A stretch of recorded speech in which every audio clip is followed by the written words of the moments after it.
आखिरकार BSc nursing और GNM में क्या है डिफरेंस, हर एक मेडिकल स्टूडेंट को जानना बहुत ही जरूरी है, क्योंकि बहुत सारे बच्चे ऐसे होते हैं जिनको इन दोनों में डिफरेंस नहीं पता होता और वो एक गलत डिसीजन सेलेक्ट करके आगे जाके बहुत ज्यादा पछताते हैं। तो बिल्कुल भी आपको टेंशन नहीं लेनी है। आज की वीडियो हम जानेंगे बीएससी नर्सिंग और जीएनएम का डिफरेंस। वीडियो बिल्कुल भी स्किप मत करना, बहुत ही इंपॉर्टेंट आपके लिए होने वाला है कि क्या है बीएससी नर्सिंग और जीएनएम। देखो बेसिक सा सबसे बड़ा डिफरेंस आपको मैं बता देता हूं कि जो बीएससी नर्सिंग है ये एक डिग्री कोर्स है, एक आपको डिग्री मिलती है बैचलर की, जिसके बाद आगे आप मास्टर्स भी कर सकते हो और कई सारे स्कोप आपके पास खुल जाते हैं। आप गवर्नमेंट जॉब में भी जा सकते हो और उसके बाद मास्टर्स करके आप टीचिंग लाइन में भी जा सकते हो।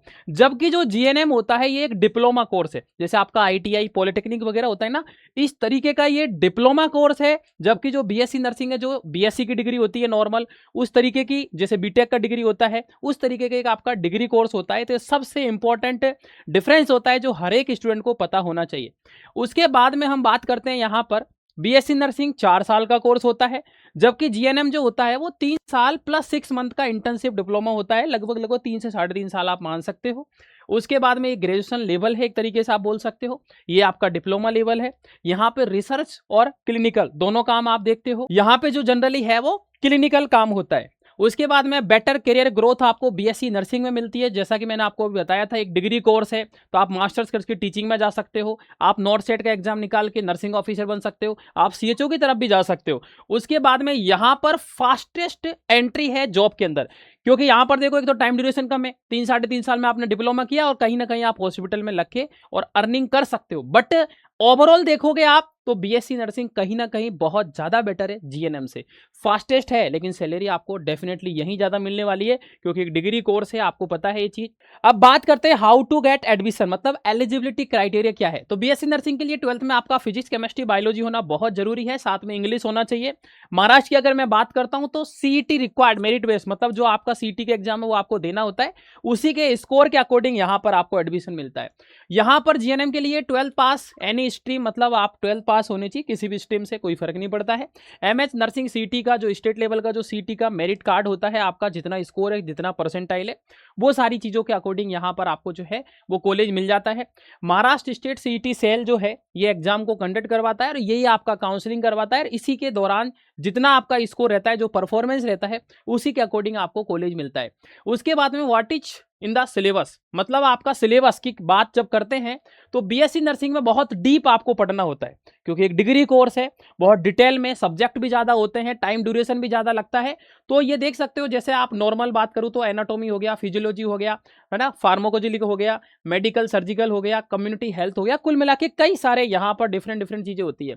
जबकि जीएनएम एक प्रैक्टिकल फोकस करता है, ठीक है ना, बहुत ही नॉर्मल चीजें होती है, जैसे बेसिक नर्सिंग, चाइल्ड हेल्थ। तो कुल मिला के आसान पड़ता है आपका पढ़ने के दौरान, अगर मैं बात करूं जीएनएम बीएससी नर्सिंग से, क्योंकि बीएससी नर्सिंग एक डिग्री कोर्स है, तो डेफिनेटली आपको बहुत डिटेल में पढ़ना पड़ता है।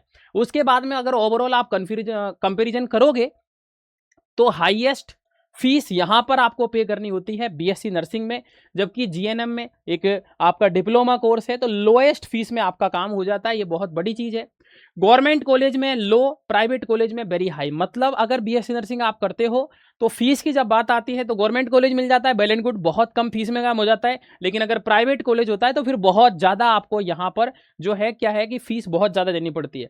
बात करते हैं जीएनएम की, तो ये एक अफोर्डेबल है, ठीक है ना, यहाँ पर खर्चा कम आता है। आप प्राइवेट से करते हो, गवर्नमेंट से करते हो, आसानी से आप जो है जीएनएम कर सकते हो। अब बात करते हैं गवर्नमेंट जॉब के स्कोप की। तो देखो बीएससी नर्सिंग के अंदर खूब सारे आपके पास स्कोप है, एम्स है, ईएसआईसी है, रेलवे है, मिलिट्री है, स्टेट गवर्नमेंट है, एनएचएम, मतलब इतने सारे आपके पास में ऑप्शंस होते हैं गवर्नमेंट जॉब के लिए। जबकि जीएनएम में स्टेट हॉस्पिटल और एनएचएम और प्राइवेट हॉस्पिटल, यही कुछ ऑप्शन है लिमिटेड जहां पे आप काम कर सकते हो। सैलरी भी कम मिलती है, तो एक अच्छी सैलरी चाहिए देन डेफिनेटली आपको यहां पर जो है बीएससी नर्सिंग की तरफ जाना चाहिए। सैलरी का भी मैं बात कर लेता हूं, 3 से 5 लाख पर एनम अप्रोक्सीमेट होता है व्हाट इज सैलरी, ठीक है ना, फ्रेशर के लिए।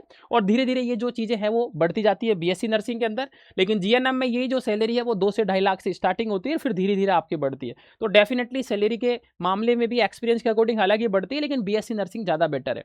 उसके बाद में यहाँ पर ड्रीम ऑफ गोइंग अब्रोड, मतलब अब्रोड की जब बात आती है तो बीएससी नर्सिंग का एक अलग ही लेवल है। इंडिया के बाहर भी आप बहुत अच्छा कर सकते हो, जैसे यूके, ऑस्ट्रेलिया, कनाडा, यूएसए की तरफ भी जा सकते हो। जबकि यहाँ पर जीएनएम जो है उसमें इतने सारे ऑप्शंस नहीं होते हैं, तो ये भी एक बड़ी बात है ना। अगर आपको अब्रोड की साइड जाना है तो फिर डेफिनेटली आप जो है ठीक है आराम से बीएससी नर्सिंग करके जा सकते हो। The pathway to higher study, तो देखो मैं आपको बता देता हूँ, बीएससी नर्सिंग के बाद एमएससी कर सकते हो, पीएचडी कर सकते हो, टीचिंग में जा सकते हो, कई सारे ऑप्शन है। जबकि यहाँ पर जीएनएम है उसमें ज्यादा से ज्यादा आप जो है डिप्लोमा कर सकते हो और 1-2 साल और एक्स्ट्रा पढ़ सकते हो। कुल मिला के जो पढ़ाई की बात की जाएगी तो definitely BSc nursing well and good है, बहुत अच्छा है आपके लिए ऑप्शन, तो ये आपको पता होना चाहिए। उसके बाद में बहुत पाथ है डिस्टिंक्ट एडवांटेज, मतलब दोनों के अलग अलग एडवांटेज है। बीएससी नर्सिंग की अगर मैं एडवांटेज की बात करूं तो ग्रेजुएशन डिग्री मिल जाती है, आप बोल सकते हो कि मैं ग्रेजुएट हो चुका हूं।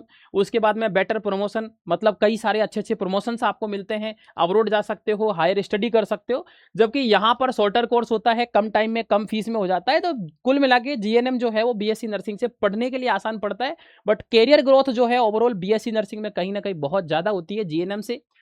Which one should your choice, बात आती है कि सर आप डिफरेंस तो आपने बता दिया है, बट अब हमको क्या सेलेक्ट करना चाहिए, इसका डिसीजन हम कैसे ले। तो देखो सीधी सिंपल बात है, चूज बीएससी नर्सिंग कब, if you want long term career growth, मतलब आप चाहते हो कि लॉन्ग टर्म ग्रोथ मिले, मतलब आप 10 20 30 40 50 साल तक बहुत अच्छे लेवल पे पहुंचना चाहते हो, बहुत अच्छे लेवल से पहुंच के आप अच्छा पैसा कमाना चाहते हो, एक अच्छा नाम, अच्छी रेस्पेक्ट कमाना चाहते हो, देन डेफिनेटली आपको इधर जाना चाहिए। दूसरा, you aim to be government nursing officer, nursing officer बनना है, सीधा सिंपल तरीका यहीं जाना पड़ेगा और कोई तरीका नहीं है। उसके बाद में you have a dream of going abroad, अगर आपको अब्रॉड जाना है देन डेफिनेटली आपको बीएससी नर्सिंग करना चाहिए। अगर आपका प्लान है हायर स्टडी करने का, एमएससी पीएचडी का, तो भी आपको यहां पर जाना चाहिए। बात करते हैं GNM, you have a sting limit, मतलब आपको बजट कम है, पैसा आपको लगता है कि गवर्नमेंट कॉलेज नहीं मिल रहा है, पैसा कम है, तो आप जीएनएम की तरफ जा सकते हो। यू नीड अर्ली एम्प्लॉयमेंट, मतलब आपको जल्दी जॉब चाहिए, देन डेफिनेटली आपको जो है वो जीएनएम की तरफ जाना चाहिए। तो ये सारी चीजें हैं वो आपको पता होना चाहिए।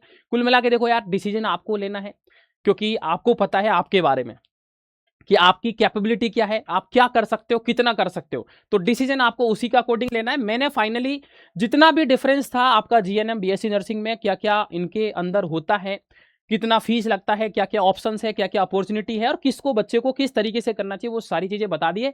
मैं ऐसा करता हूं बीएससी नर्सिंग और जीएनएम में दोनों में डिफरेंस आपको क्लियर हो गया होगा। फिर भी कोई डाउट रह जाता है, आप कमेंट सेक्शन में आपका नाम, आपकी कैटेगरी, आप कहां से हो, ये जरूर बताना, ताकि एमएससीटी में आपको कितना स्कोर करना पड़ेगा उस डिग्री और उस कॉलेज में पहुंचने के लिए हमारी टीम आपको बता पाएगी। Then all the best. इसी तरीके की इन्फॉर्मेशन के लिए हमारे चैनल को जरूर सब्सक्राइब कर लेना, क्योंकि यहां पर लेटेस्ट अपडेट लगातार आपको मिलती रहती है। देन ऑल द बेस्ट, मिलता हूं मैं आपसे बहुत जल्द।